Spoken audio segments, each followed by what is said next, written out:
When we look back at human history, many of us feel a sense of gratitude for not having lived during those dark times, an era when cruelty was often equated with justice. And torture was a routine part of the legal system. Blood-soaked rituals and horrifying punishments like the blood eating, a barbaric method of execution involving the tearing apart of the body, seem now to belong only in the pages of history books. However, the frightening truth is that even though the world has made significant strides in advancing human rights, some of the savage punishments from the medieval era still exist quietly in our modern age. These practices are not limited to places often considered underdeveloped. They are even upheld by the law in certain nations that otherwise present a civilized image to the world. Whipping.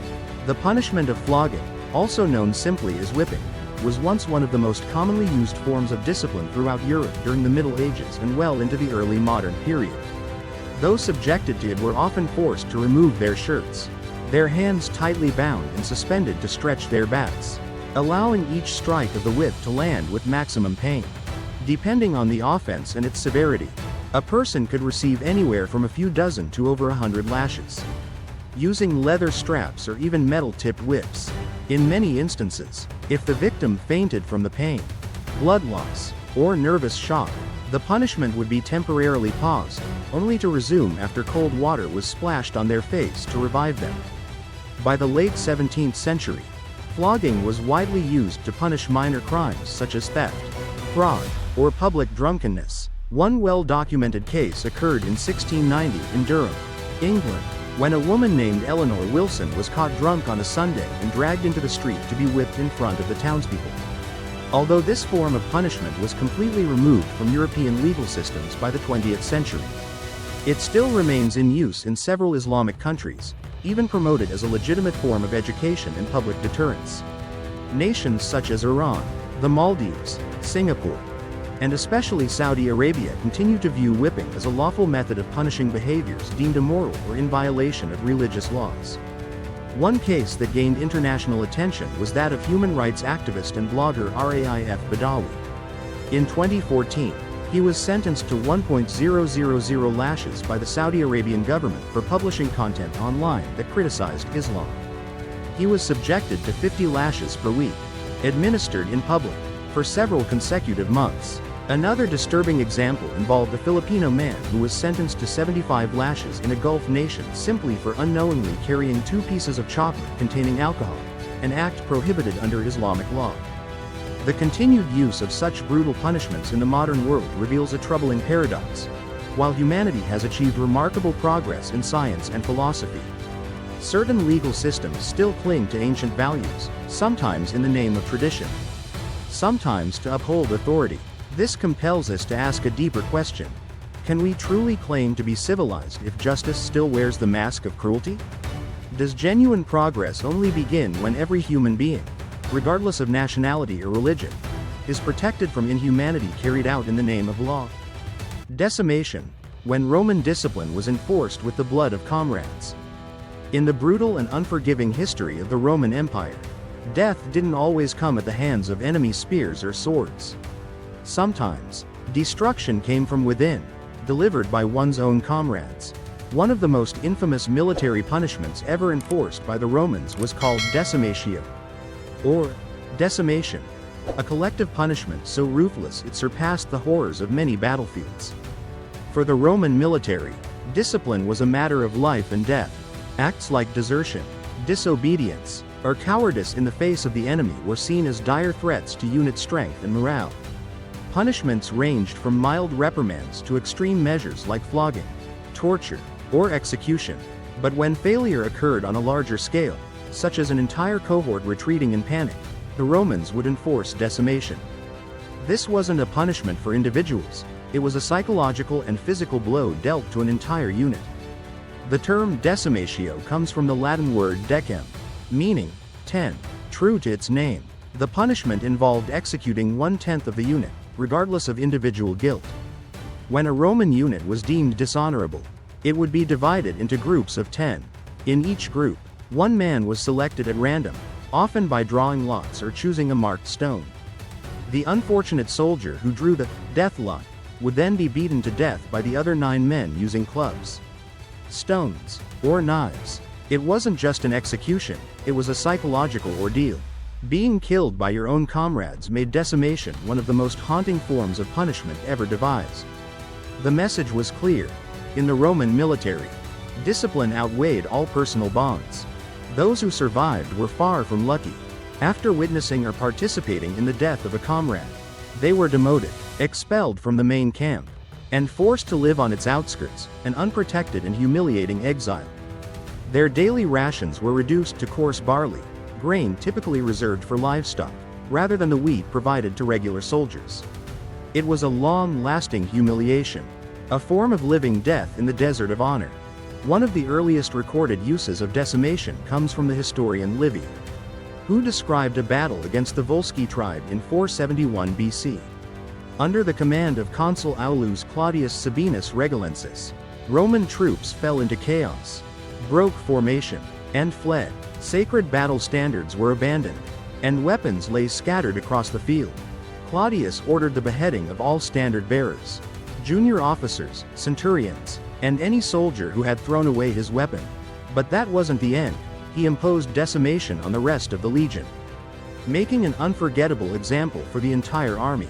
According to Greek historian Polybius, who witnessed many Roman campaigns, the purpose of decimation wasn't just punitive, it was about instilling discipline through pure fear. He described it as a method, carefully calculated to extinguish disorder in the ranks and restore absolute obedience. In 72 BC, one of the largest slave uprisings in Roman history sent shockwaves across Italy. Led by Spartacus, a former gladiator and slave, tens of thousands rose in revolt, defeating several Roman armies and marching dangerously close to the heart of the Republic. In response, the Roman Senate turned to one of the wealthiest and most powerful men of the time, Marcus Licinius Crassus. After being given command of Rome's forces in Italy, Crassus split his army and assigned 2 legions to General Mummius. Crassus gave explicit orders not to engage Spartacus directly, as the rebel army had already proven itself astonishingly agile and battle-hardened. However, Mummius ignored those orders. He led his troops into an attack against the slave army, and a crushing defeat was inevitable. Many Roman soldiers panicked, threw down their weapons, and fled, shattering the unit's combat cohesion. Crassus, enraged by such cowardice, revived one of the oldest and most brutal military punishments in Roman history, decimation. Depending on the historical source, the number of soldiers executed varies. Some accounts claim that about 1,000 soldiers were randomly selected, 1 in 10, and beaten to death by their fellow soldiers using clubs, stones, or crude weapons. Other, less severe records suggest the number was closer to 500. Regardless of the exact number, this marked the first time in centuries that decimation had been carried out, delivering a horrifying shock to the entire Roman army. The impact of this act wasn't just physical, it cut deep into the psychological core of the troops. According to the Greek historian Appian, Crassus created an atmosphere in which soldiers feared their commander more than the enemy on the battlefield, and as a result, they fought with greater ferocity in subsequent battles. Another renowned Greek historian, Plutarch, described the event as a grisly act that revived the nightmare of ancient punishments. To him, decimation was not just a military tactic, it was a ritual of blood, symbolic of the commander's absolute power and total control. However, while it may have temporarily restored discipline and ultimately contributed to Rome's final victory over Spartacus, decimation was widely regarded as a brutal waste of manpower that left deep and lasting psychological scars. The surviving soldiers, though spared death, were haunted by the trauma of having to kill their own comrades with their bare hands. Although decimation became a familiar motif in Roman military lore, it was rarely used except in the most extreme circumstances. One notable example occurred in 49 BC, when Julius Caesar threatened to decimate the 9th Legion, Hispa, after they mutinied over pay and conditions of service. However, Caesar ultimately did not carry it out, perhaps recognizing the devastating psychological cost such a punishment would impose on his army. Although decimation became a well-known symbol of deterrence in Roman military history, most modern scholars believe that its actual implementation was exceedingly rare, perhaps more theoretical than practical on the battlefield. A prime example is the story of the mutiny of the Ninth Legion, which was allegedly threatened with decimation by Julius Caesar in 49 BC. However, there is no convincing evidence that he ever carried out the punishment. Historians largely agree that it was likely intended as a warning, not an actual act. Caesar was famously lenient, especially toward Roman soldiers, whom he regarded as the backbone of every victory. He regularly rewarded loyal units with spoils of war and maintained their allegiance through generosity rather than brutality. This approach allowed him to preserve a remarkably strong sense of unity within his ranks. As the Roman Empire entered its later stages, decimation gradually faded into obscurity, surviving more as a symbolic or ceremonial concept than an actively used military punishment.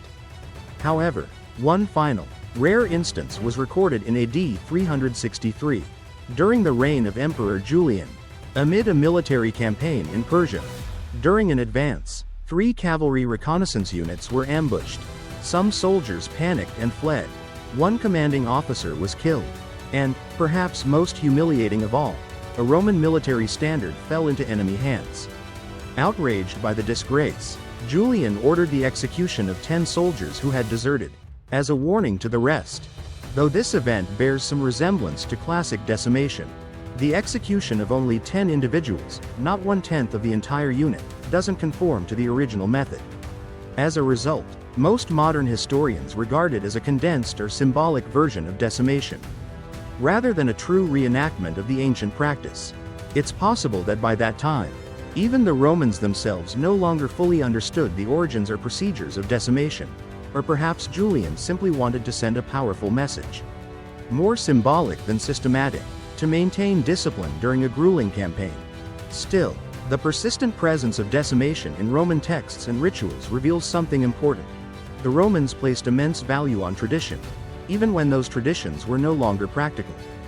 They upheld ancient laws, mystical religious rites, and time-honored customs not merely for their effectiveness, but because they believed preserving the order of the ancestors was essential to maintaining Roman power and the stability of their society. The Khmer Rouge and the Bloody Years, Pol Pot, famine, and the hell known as S-21, 1975 to 1979. In 1979, when the People's Army of Vietnam entered Phnom Penh and officially brought an end to the Khmer Rouge regime after nearly 4 years in power, they unveiled the horrific truth behind one of the most terrifying atrocities in Cambodia's modern history, a nightmare named Pol Pot and S-21. Among the most haunting discoveries made by the liberation forces was an old school building that had been transformed into an interrogation and torture center called Security Center 21. More infamously known by its codename, S-21. Far from the usual lively atmosphere of a public school, S-21 was shrouded in a deadly silence. Surrounded by electrified fences and barbed wire, the windows were sealed with iron bars. Blood stained the floors, and former classrooms had been converted into interrogation chambers and prison cells. Anyone, from teachers, doctors, engineers, monks, students, to ordinary workers, could be accused of betraying the nation, or being puppets of capitalism. The Khmer Rouge believed that counter-revolutionary ideas could be contagious, so they often arrested the entire families of suspects, including small children. Prisoners were subjected to brutal torture until they confessed and were forced to name family, friends, and colleagues as accomplices. At first, most victims were civilians, intellectuals, or officials of the previous regime. But as paranoia deepened, the Khmer Rouge turned on itself. Veteran party members, Central Committee officials, and even close family members of top leaders could not escape a tragic fate. According to documents collected after the fall of the regime, at least 18,000 people were brought to S-21, and fewer than 20 are confirmed to have survived. Before being executed, each victim was forced to write a detailed confession, usually extracted under extreme duress, before being taken to the killing fields, where they were murdered and buried in mass graves. What's even more horrifying is that S-21 was just one of hundreds of interrogation camps scattered across Cambodia operated by the Khmer Rouge. It is estimated that more than 150 torture centers were active during this period. Today, S-21 has been converted into the Tuol Sleng Genocide Museum. standing as an unshakable reminder of the unimaginable cruelty of the Pol Pot regime. Pol Pot, whose real name was Saloth Sar, was the supreme leader of the Communist Party of Cambodia. He dreamed of creating a pure classless agrarian society, a nation where everyone was equal, where there was no private ownership, no money, and no cities. He was heavily influenced by Mao Zedong's Great Leap Forward movement. And Pol Pot was determined to carry out a similar, great reform, of Cambodian society, but in the shortest time possible. He called this the super-speed revolution, proudly declaring that it would surpass even China in both scale and pace. The Khmer Rouge regime worshipped speed as a weapon against reactionary forces and enemies of the revolution. But this very extremism would lead to internal collapse, gradually weakening the state from within. The result was catastrophic. Nearly 2 million Cambodians, roughly 1/4 of the population at the time, died from starvation, disease, forced labor, and executions during the Khmer Rouge's rule from 1975 to 1979. After capturing Phnom Penh in 1975, the Khmer Rouge under Pol Pot launched an unprecedented social experiment in modern Cambodian history. Their ambition was to transform the country into a fully self-sufficient agrarian society, completely independent from any form of foreign aid. Unlike other economic reform models that incorporated international cooperation, the Khmer Rouge embraced total isolationism. They believed that by closing the country off and returning to so-called primitive values, Cambodia could revive traditional craftsmanship and build an industrial capacity independently, without needing any outside help or trade. Driven by their delusional faith in revolutionary strength, the Khmer Rouge leadership set a nearly impossible goal: to triple rice production within 4 years. This was especially absurd considering the country had just endured a long and devastating civil war. About 75% of plow animals had been wiped out, agricultural tools were severely lacking, and irrigation systems were destroyed. In 1975, rice output had already dropped by 84% compared to pre-war levels. Despite these grim realities, Pol Pot refused to see them as obstacles. In his eyes, as long as there was revolutionary faith and unyielding willpower, any goal was achievable. This belief gave rise to the idea of agricultural assault, a type of production campaign built entirely on large-scale forced labor. The Khmer Rouge swiftly dismantled all urban centers, forcing millions of city dwellers to abandon their homes and belongings and relocate to the countryside to join collective farming cooperatives. The traditional village structure was dissolved. Local administrative units were replaced by revolutionary work teams, where people had no personal freedoms whatsoever. Children, teenagers, the elderly, everyone was forced to work between 10 to 14 hours a day, often under conditions lacking food, clean water, and any form of medical care. Many survivors recounted working from dawn until midnight, only resting when their bodies could no longer stand, especially during harvest seasons. The Communist Party of Kampuchea's, CPK, slogans echoed across the rice fields. Work until your heart stops beating, that is how you serve Angka. Angka needs rice more than it needs life. Although the regime forced peasants into grueling labor to produce food, most of the harvested rice never went to the workers themselves. Instead, the CPK seized nearly all agricultural output, using it to export for hard currency, feed Khmer Rouge cadres and the ruling apparatus, stock secret party reserves. The people, despite their backbreaking efforts, received no reward beyond meager food rations and strict surveillance. Widespread food shortages led to devastating famine, even as the national granaries remained full, reserved for political and strategic purposes. One of the few survivors of the Khmer Rouge disaster, a girl named Farth, recounted her tragic experience of being thrown into this brutal labor system when she was just 11 years old. As soon as she was strong enough to hold a hoe, Farth was assigned to a children's work team, responsible for transporting soil, digging canals, and helping to construct a dam, a project heavily promoted as a symbol of the Great Revolution. She lived directly at the worksite, sleeping under a crude shelter made of palm leaves. No mosquito nets, no bedding, and no medical care or protection from the harsh natural environment. Because her team was tasked with building an important structure, they were favored more than others. receiving 2 meals per day with a pinch of salt. And occasionally a fish soup, a rare luxury at the time. However, with heavy labor stretching from early morning to late at night, this meager food wasn't enough to keep her on her feet day after day. After 3 months, when the dam was completed, her team was rewarded with a recognition ceremony, which included cultural performances, revolutionary songs, and even state-arranged mass weddings. Farth was brought up on stage and praised for her diligent sacrifice for the revolutionary cause. In that moment, she felt she had done something truly heroic. But that pride quickly turned to heartbreak when she returned to her village, only to discover a tragedy beyond repair. While Farth was working on the dam, her 2 younger sisters were left in the care of their elderly grandmother, who was already weak from hunger. The grandmother wasn't sent to perform labor due to her age, but she also wasn't provided with adequate food rations. With no way to obtain food and her own strength rapidly fading, she could no longer care for the 2 children.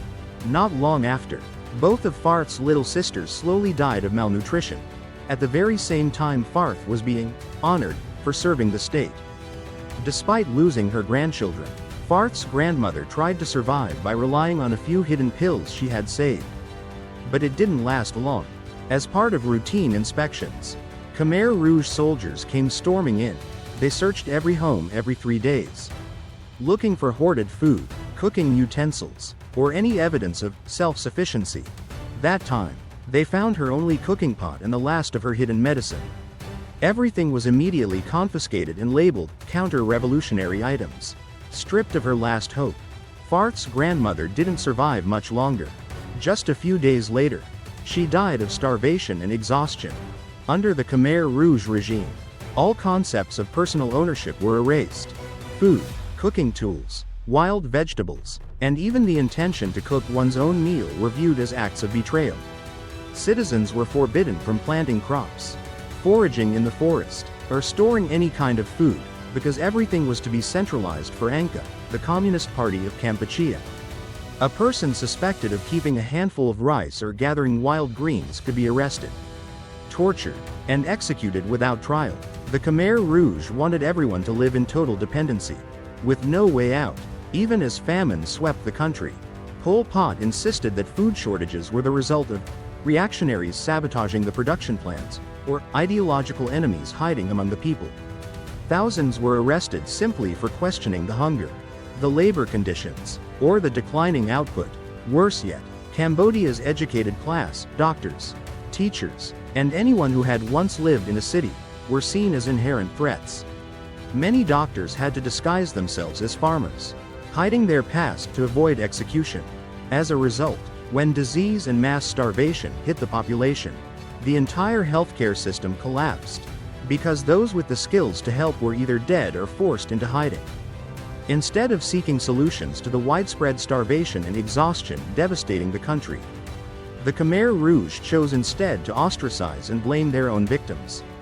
Hunger and illness were not seen as consequences of failed policies, but rather as signs of enemies disguised as citizens. Anyone who appeared weak, sick, or exhausted could be accused of faking symptoms to avoid labor. Those who died of starvation were labeled as having imaginary illnesses, a cold. Calculated concept invented to justify the regime's inhumane policies. One of the Khmer Rouge's most chilling slogans declared, "Eliminate anyone who claims to be sick.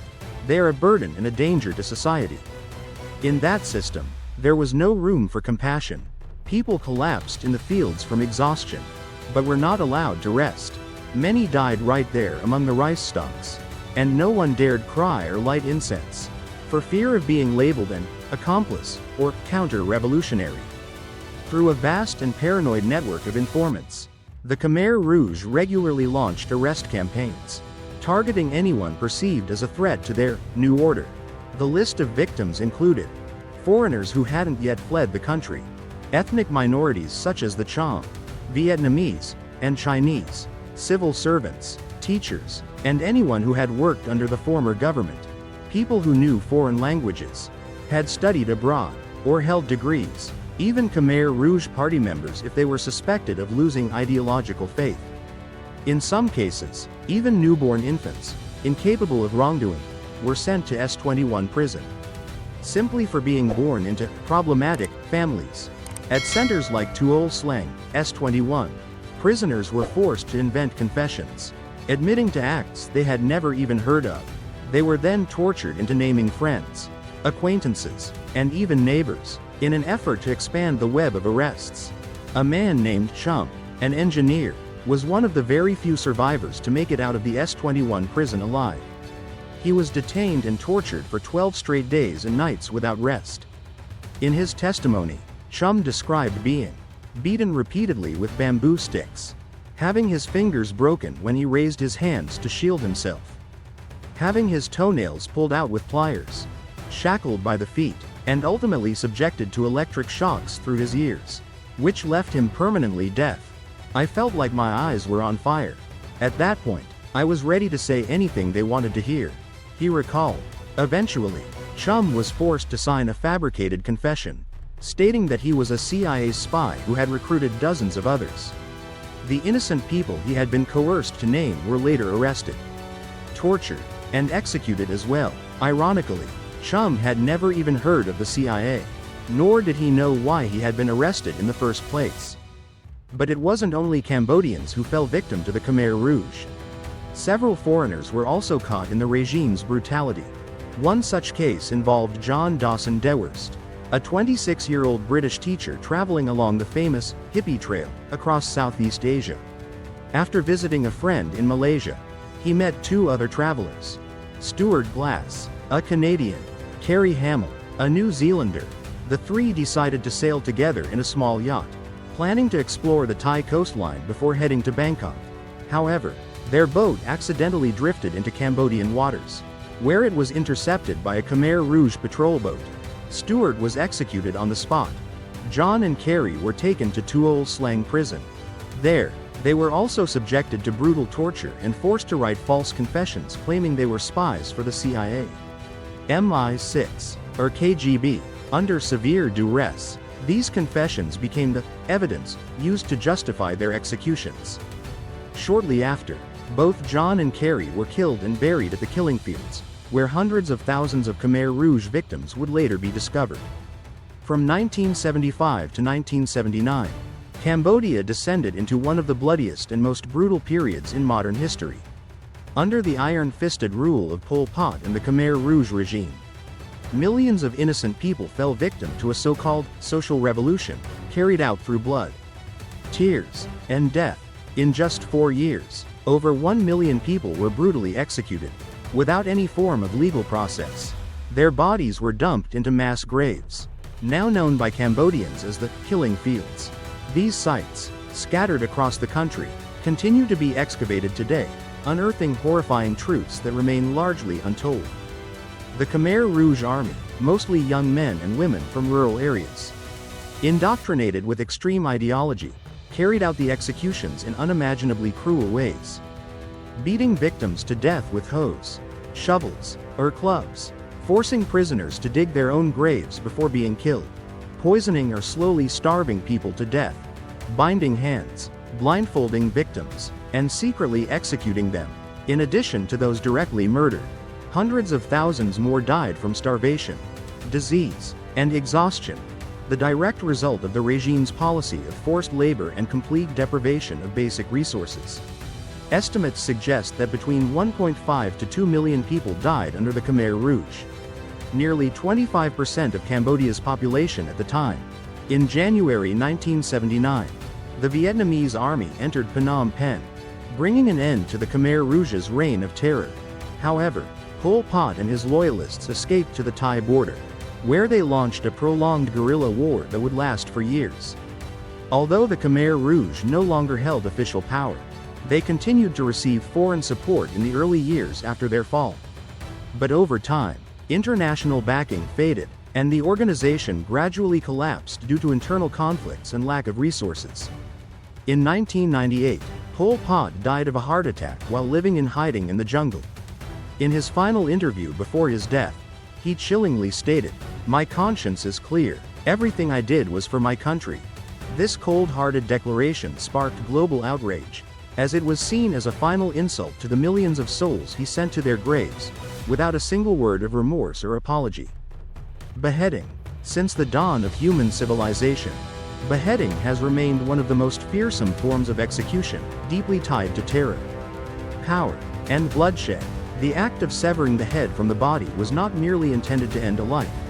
It served as a public ritual to display the ruler's authority and deliver a message of uncompromising punishment. Perhaps the most haunting image of this punishment is forever etched in collective memory from the late 18th century, when the guillotine became the terrifying symbol of the French Revolution. With a simple yet brutally effective mechanism, the guillotine used a sharp blade dropped from a height to instantly sever a person's head. It was considered a quicker and less painful method compared to traditional beheading techniques. Yet the cold precision of the device never erased its underlying cruelty. But long before the invention of the guillotine, executions by beheading were already widespread across Europe, and they were far less clean or efficient than one might imagine. Dating back to the Middle Ages, this form of capital punishment was often reserved for the nobility, based on the belief that death by the sword was a more honorable way to die. The French typically used swords, while the English and Germans preferred axes, which caused greater pain and demanded significant skill from the executioner. Some of the most notorious executions in history were known for their savagery, particularly those carried out by the infamous English executioner Jack Ketch, who served during the reign of King James II. His brutal methods sometimes required 3 or even 4 strikes to finish the job, horrifying spectators and condemning victims to unimaginable agony. Tragically, even in the 21st century, the modern world has not fully abandoned this ancient form of capital punishment. In some countries, such as Saudi Arabia, beheading remains a legally sanctioned and publicly performed method of execution. In one shocking incident in November 2022, the Saudi government carried out 12 beheadings by sword in the span of just 10 days, a number that stunned the international community. Furthermore, extremist groups like the Islamic State, ISIS, have turned beheading into a horrifying propaganda tool. One of the most infamous cases involved the mass execution of 27 hostages by a group of ISIS militants nicknamed the Beheadings. The execution videos, circulated widely on social media, were not only displays of brutal cold-blooded violence, they were designed to spread fear and manipulate information in the most grotesque way possible. Beheading, once thought to be a blood-soaked relic of the past, has proven to be a chilling reminder of violence's persistence under the guise of justice or religious duty. Despite the leaps humanity has made in technology and humanitarian thinking, there are still places in the world where this torturous form of death is legally justified and brutally enforced. And with every sword that falls, another life is taken. But more than that, it reminds us all that humanity still has a long way to go before it can truly escape the shadows of its own dark past. Crucifixion. Crucifixion, one of the most brutal and prolonged methods of execution ever devised by humankind, is not only tied to the tragic image of Jesus Christ but also represents a bloody chapter in the history of ancient civilizations. Long before Christianity transformed the cross into a symbol of sacrifice, crucifixion was a powerful tool used by empires to suppress those labeled as rebels. One of the most horrific mass executions by crucifixion occurred in 71 BC. After the Roman army crushed the slave rebellion led by the warrior Spartacus. In a horrifying display of dominance, General Marcus Licinius Crassus ordered approximately 6,000 people to be crucified along the Appian Way leading to Rome. Crosses lined the road for hundreds of kilometers, each one a blood-soaked warning of the consequences of defying imperial authority. In feudal Japan, crucifixion was not only used against traitors but also became a method of religious persecution. In 1597, under the rule of Toyotomi Hideyoshi, the shogunate executed 26 Christians in Nagasaki by crucifying them, an attempt to eradicate the growing influence of Christianity in the country. The cruelty didn't stop there. In 1651, after a failed rebellion, even those with no religious affiliation were executed in similar fashion as a form of public deterrence. Despite its savage and ancient nature, crucifixion has not completely vanished from the modern world. In Sudan, a country governed by Sharia law, the practice is still legally permitted. In a chilling 2013 case, 3 men convicted of murder were first hanged, and then their bodies were crucified in public, in accordance with Article 168 of Sudan's Penal Code. which was enacted in 1991. This act was not only punitive but also served as a disturbing spectacle meant to instill fear. However, not all modern cases of crucifixion are tied to capital punishment or crime. In certain instances, self-crucifixion has been used as a form of protest or a symbolic expression of suffering. One notable case occurred in 2013 in Paraguay, where 8 bus drivers tied themselves to wooden crosses in the middle of a public square to protest their dismissals. The workers claimed their employer had violated their basic rights by refusing to pay overtime wages and benefits. Their demonstration, while not resulting in serious physical harm, shocked the public due to the jarring contrast between a sacred religious symbol and the harsh realities of labor injustice. Crucifixion is more than just a method of execution, it is a symbol of agony, martyrdom, and the human struggle against oppressive power, whether used as a state-sponsored punishment or a desperate cry from the marginalized. This ancient form of suffering reveals a painful truth: some wounds from history have never truly healed. And sometimes, the cruelty of the past becomes the language of protest in the present. Burning at the stake. In the blood-stained annals of human history, burning at the stake stands out as one of the most brutal and terrifying forms of execution ever devised, used to punish those deemed a threat to religious norms, moral codes, or political power. Unlike quick methods of execution, the act of publicly incinerating a victim to ash was not just about destroying the body. It was a chilling display meant to instill fear and reinforce the absolute authority of the ruling power or church. Beginning in the 12th century, the Roman Catholic Church officially sanctioned this form of punishment as a way to deal with those labeled as heretics.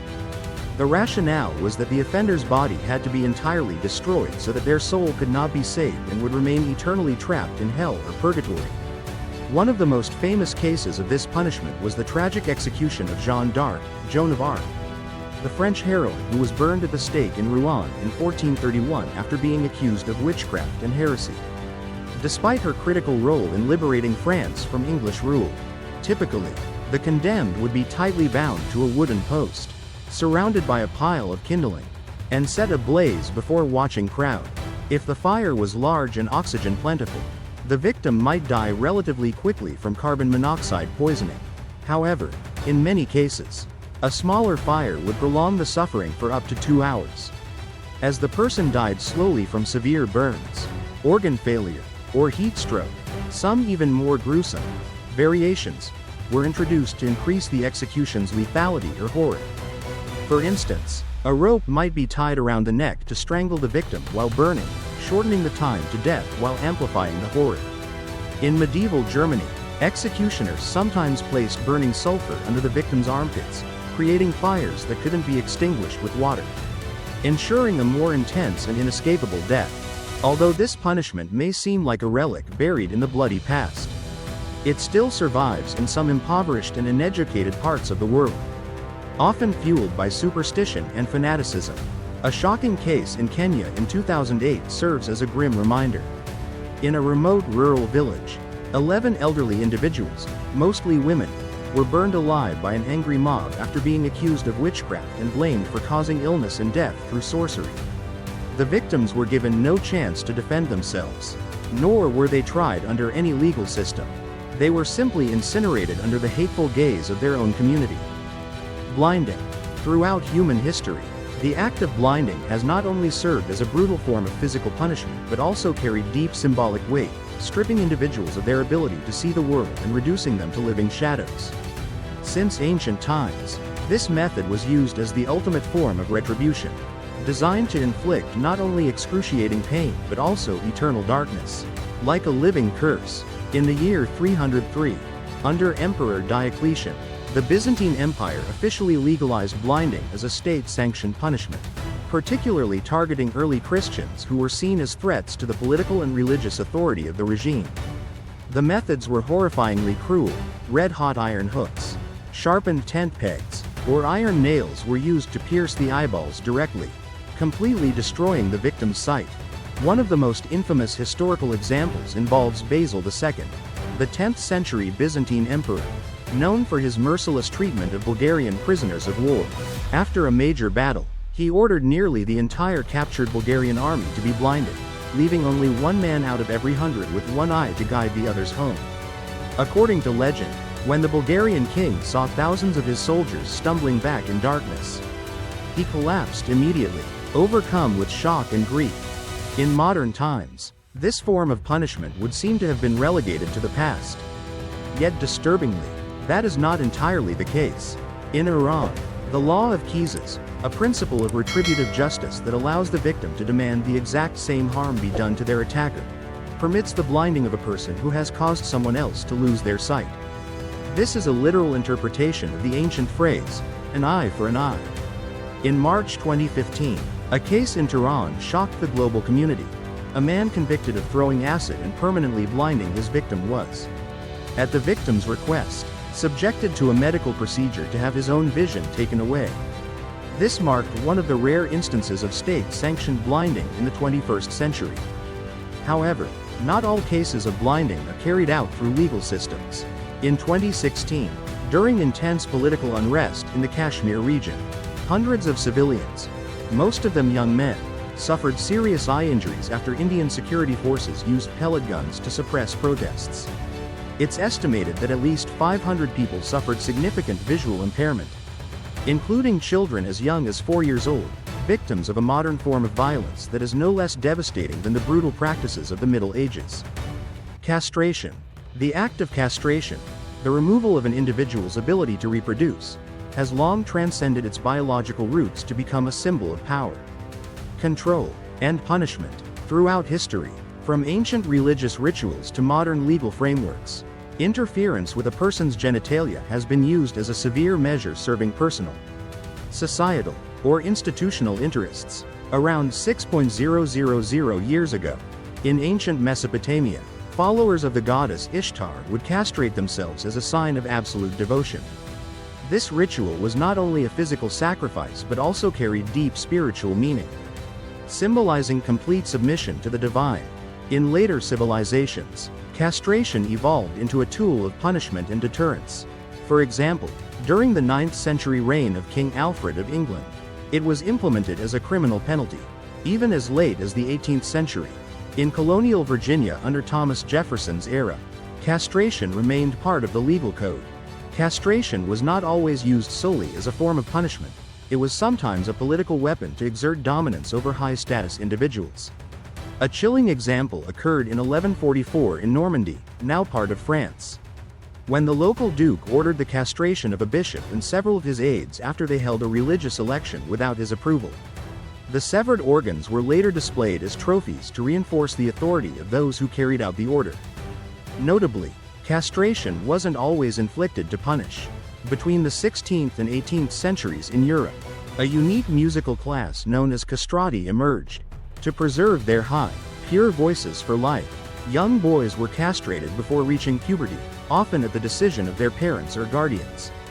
The absence of testosterone led to abnormal physical development, longer bones, wider rib cages, and exceptional lung capacity, allowing them to sing with extraordinary range and power.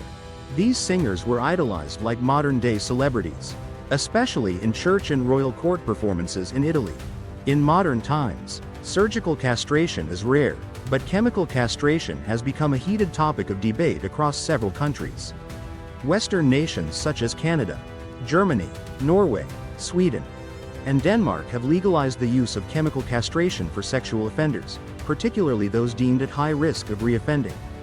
In the United States, some states including Georgia, Iowa, Texas, and Louisiana also permit this measure, sometimes even without the convicted person's consent. One of the most controversial cases is in the Czech Republic, where surgical castration, while requiring written consent, is still carried out under the justification of psychiatric treatment. However, international human rights organizations like Amnesty International have repeatedly criticized this practice, arguing that consent, in such contexts, is often coerced, as detainees may be forced to choose between undergoing castration or facing indefinite imprisonment. Harsh punishments at Australian colonial penal camps, 18th–19th century. From the late 18th to the mid-19th century, the British government transformed the remote land of Australia into a vast penal colony. exiling thousands of prisoners. Many of these individuals were sentenced for petty crimes, ranging from minor theft to acts of rebellion, but were forced to endure brutal conditions in forced labor camps. Under the supervision of colonial military forces, strict and often cruel punishments were enforced to maintain order and discipline, especially for prisoners who disobeyed rules or showed signs of defiance. Solitary confinement, one of the most commonly used punishments for attitude-related offenses, such as disrespecting an officer or disobeying an order, was complete solitary confinement in pitch-black cells. These rooms had no windows, no ventilation, and no source of light, plunging the prisoner into suffocating darkness. Inmates placed in solitary would spend days or even weeks in absolute silence. All sound was strictly forbidden, and their only sustenance was dry bread and water. The goal wasn't just physical isolation but also psychological breakdown, forcing the prisoner to reflect in a state of exhaustion, silence, and loneliness. Leg irons. In the early days of Australia's penal system, there were no high walls or secure fences like in modern prisons. However, the harsh landscape, dense forests, rocky terrain, extreme weather, and geographic isolation made escape nearly impossible. Any prisoner daring to flee risked being captured by Aboriginal groups, who were often coerced into cooperating with the guards, sometimes voluntarily, but more often by force. After a series of high-profile escapes, authorities tightened control by introducing heavy iron leg irons, weighing between 4 and 6 kilograms, 9 to 13 pounds, on each leg. These irons were locked tightly around the ankles, causing excruciating pain when walking. They frequently tore the skin, caused abrasions, and often led to infections. Worse still, many prisoners were shackled together in groups of 3 to 5 for outdoor labor such as building bridges, digging roads, quarrying stone, or working at government-run facilities. This prevented them from moving independently and greatly increased both the physical strain and psychological suffering of forced labor. Removing the leg irons was no simple task. Each lock was sealed with red-hot rivets hammered in with iron tools. The only way to remove them was to take the prisoner to a specialist blacksmith, who had to use brute force to break the rivets without injuring the inmate further. Some clever prisoners tried to reduce the pain by placing scraps of leather, cloth, or even dry grass between their ankles and the metal to reduce friction. Still, this was only a temporary relief. Many wore the irons for months while working, sleeping, bathing, or eating. Punishment treadmill. During the era of British colonization in Australia, prisons were not merely places of confinement, they became centers for harsh punishment and forced labor. Any act of disobedience, delay, or defiance could be met with disciplinary measures that were both tortuous and productive. Among the most infamous and haunting of these methods were the punishment treadmill and public flogging. The treadmill. In 1823, a strange device made its debut at Carter's Barracks Prison in Sydney. Known as the punishment treadmill, it forced inmates to continuously step on a series of wooden slats mounted around a giant wheel. As they walked, the wheel would rotate, not for fitness or entertainment, but as both a physical punishment and a mechanism for grinding grain into flour. Each shift lasted nearly an hour, during which prisoners had to walk steadily for 40 minutes and were only given a 20-minute break. If anyone slowed down or failed to maintain the required pace, guards would not hesitate to strike them with a leather whip as a reminder. In addition to the exhausting effort, the treadmill kicked up clouds of fine-grained dust, which caused eye irritation, coughing, and breathing problems. Many prisoners lost their balance from sheer fatigue, slipped, and suffered serious injuries from the sharp edges or the rotating parts, resulting in torn skin and broken bones. What's more, the energy generated by the treadmill wasn't wasted. The flour it produced was either fed back to the inmates as part of their rations or sold for profit, turning the machine into both a tool of punishment and a source of economic gain for the state. Flogging. In addition to forced labor, prisoners also faced brutal floggings, typically reserved for those deemed uncooperative, lazy, or repeat offenders. The whip used was the infamous cat o' nine tails, which had 9 knotted cords, each tipped with small lead weights or steel barbs designed to inflict maximum pain. Flogging sessions were held publicly in the prison yard, not only as punishment but as a warning to others. The person carrying out the lashings wasn't a guard, but another inmate, usually someone physically strong, known as the scourger. This inmate executioner was paid a daily wage by the government, up to 3 shillings and 6 pence. Because of their role in inflicting pain on fellow prisoners, scourgers were often hated and isolated, forced to live separately from the rest of the inmate population. During a flogging, a drummer kept rhythm to ensure the blows were evenly timed and delivered with consistent force. A doctor was always present, not out of compassion, but to make sure the prisoner didn't die too quickly. Within just a few lashes, the victim's back would split open, soaking their shirt with blood. Punishments of 50 to 100 lashes were not uncommon, and in such cases, prisoners often sustained serious injuries or even died shortly after the flogging ended.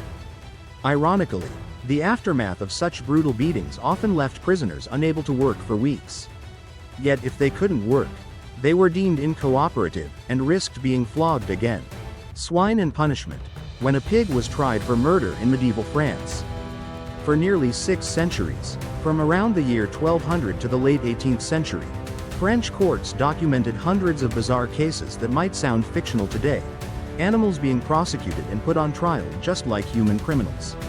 Among these, pigs, especially domestic swine, were the most commonly accused in so-called murder trials. Over 500 years ago, in a peaceful little village called Sevigny, a tragedy shocked the entire community in broad daylight.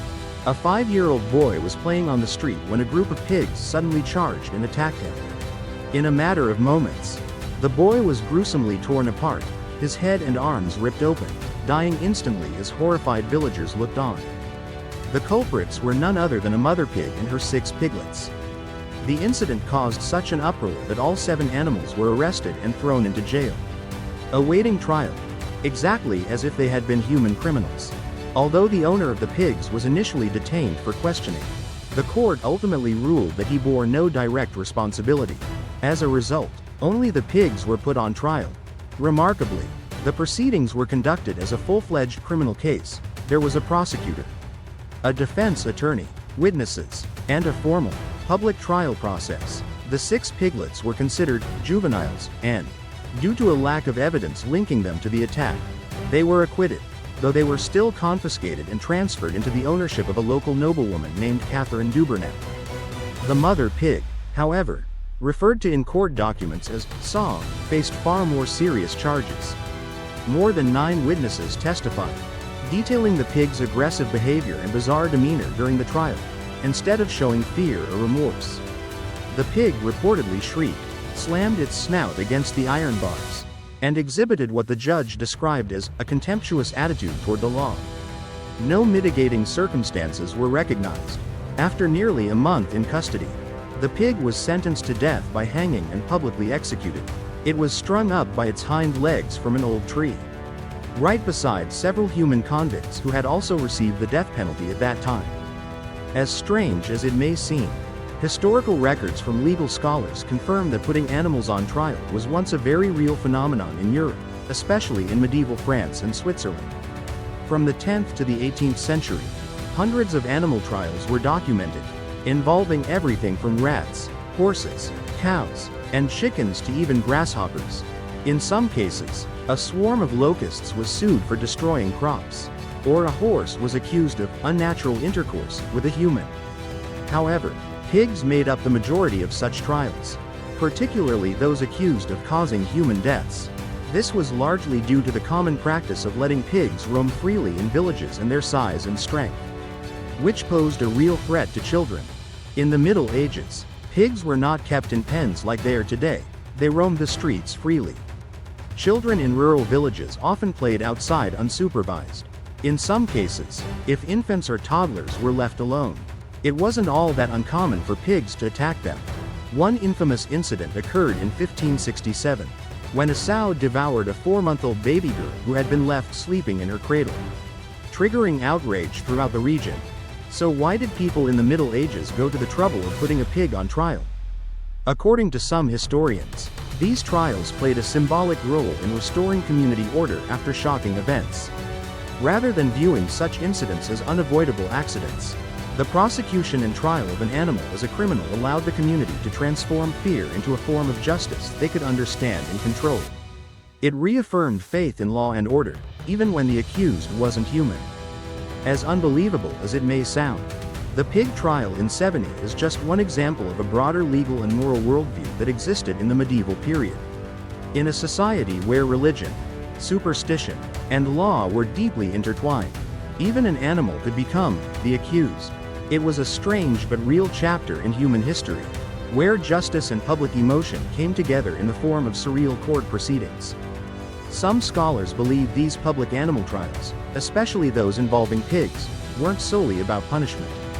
They served as powerful cautionary tales, particularly for parents. By turning the tragic death of a child into a graphic, public warning, authorities in the Middle Ages subtly sent a message: never leave your children unattended.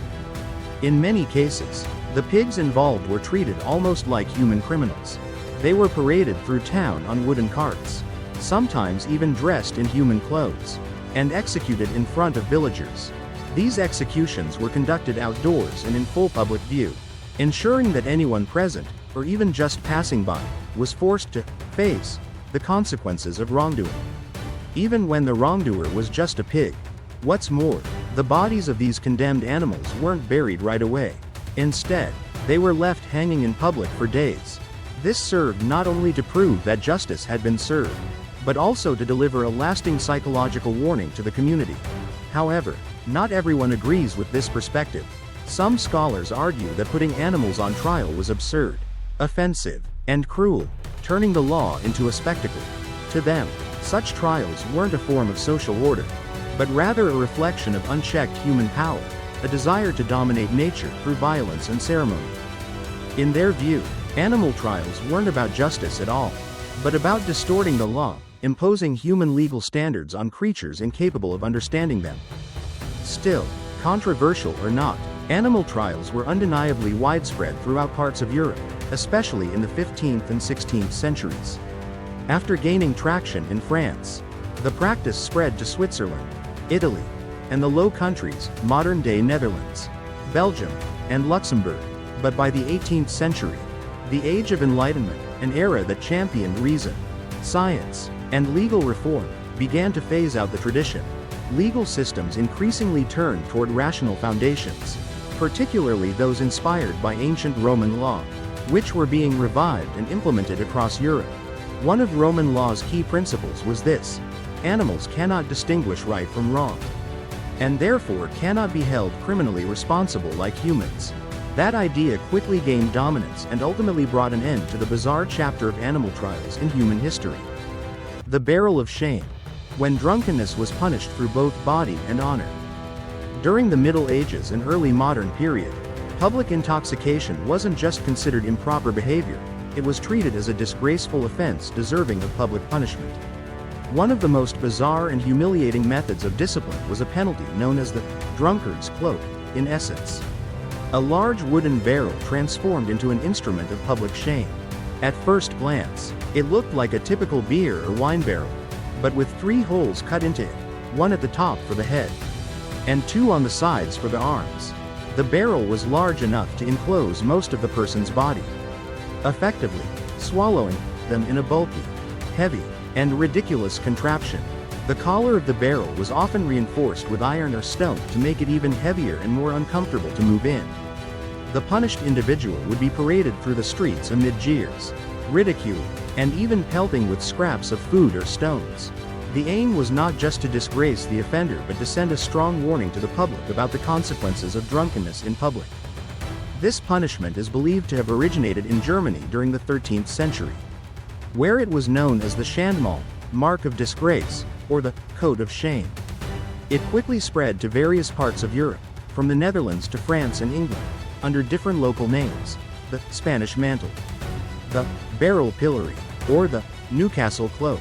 In England, this form of punishment gained popularity after the passing of the Alehouse Act of 1551, which made public drunkenness a punishable offense. This coincided with a boom in the popularity of alehouses, not just as places of leisure but as hubs for political discussion, underground plotting, and unlawful activity. As such, Controlling behavior in taverns became a priority for the authorities, and the barrel cloak became a powerful tool in maintaining social order. One of the most notable accounts of this punishment comes from the testimony of John Willis in the city of Ipswich in 1650, who described witnessing a man confined inside the barrel, with only his head and hands visible, being dragged through the streets and made into a laughingstock for the public. This bizarre form of punishment didn't remain confined to Europe. It made its way to the New World as well. In the British colonies of North America, it was used as a disciplinary measure in the military. During the American Civil War, some soldiers were reportedly forced to wear the drunkard's cloak and march around the camp to the sound of drums and the mocking eyes of fellow troops. Even as late as the 19th and early 20th centuries, some prisons in the United States still maintained this practice, using it as a method of punishment and moral correction for inmates who violated rules or refused to cooperate. The drunkard's cloak wasn't just a tool for physical punishment. It was a symbol of humiliation, a legal mechanism for public shaming. In a society where honor was considered a supreme virtue, being forced to wear a wooden barrel through the streets was, in effect, one of the harshest blows to a person's dignity, sometimes even more severe than flogging or imprisonment. Though we now look back on such punishments with confusion, and even outrage, the drunkard's cloak remains a strange and thought-provoking chapter in the history of human law and social morality. The chair of shame and the law of water, when honor was punished with wood, rope, and the village pond. In the history of England and its colonies, especially from the 13th century onward, society employed a number of public punishments to deal with behaviors deemed not serious but irritating, particularly when committed by women. One of the most common methods was the cucking stool, a simple yet deeply humiliating device. The term cucking comes from Old Saxon, originally associated with a chamber pot, because the device initially served as a covered toilet. Over time, however, it was adapted into a wooden chair used to restrain offenders, mounted on a cart or carried on a plank through the village for public shaming. The goal wasn't physical harm, it was to strike directly at the person's dignity. Those most commonly subjected to this punishment were outspoken women in the community, those accused of gossiping, brawling, or speaking harshly to their husbands or neighbors. On occasion, dishonest tradespeople were also punished this way. The sight of a woman tied to the chair and paraded through the market under the mockery of the crowd served as a form of community education and deterrence. By the 16th and 17th centuries, the cucking stool evolved into a more severe version, the ducking stool. This was no longer just a parade of shame. The ducking stool took the offender to a pond or river, where she was tied to the chair and repeatedly dunked underwater. This was seen as a way to cleanse the misdeed, both literally and symbolically. This punishment wasn't limited to England, it spread to North American colonies as well. In Virginia, for instance, a 1662 law allowed women who slandered others to be punished by ducking, unless their families paid a fine. Calculated in units of tobacco, the maximum sentence was 10 dunks. Ducking also became a method of trial by ordeal, particularly during witch trials.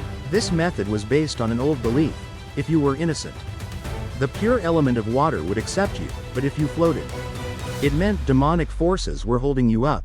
The process typically went like this: the accused would be bound hand and foot, placed in a chair or metal cage, and slowly lowered into water, be it a village pond, stream, or swamp, in front of a gathered crowd. They'd be submerged for 10 to 20 seconds, then hauled up for interrogation. If they refused to confess, they'd be dunked again. The tragedy was this: if they confessed, whether out of pain or fear, they were executed, usually by hanging or burning at the stake. If they didn't confess and drowned, they were declared innocent. A simpler and more brutal version, the swimming test, skipped the chair entirely. The woman was bound and thrown straight into the water. If she floated, that was proof she was a witch. If she sank, she was innocent, assuming someone pulled her out in time. These trials were conducted publicly, in front of large and noisy crowds, often the entire village. From a modern perspective, they were thinly veiled forms of torture disguised as legal proceedings. The last known instance of a ducking punishment took place in 1817. A woman named Sarah in England narrowly escaped execution this way, because the pond was too shallow. Villagers had no choice but to push her through town on a chair, reenacting the final traces of the old cucking stool punishment. Though these punishments may now seem comical or bizarre, they reflect deeply on crowd psychology, social control, and outdated ideas about honor, morality, and discipline. They tell the story of an era when punishment didn't stop at the body. It aimed squarely at human dignity, often with the full consent of the community.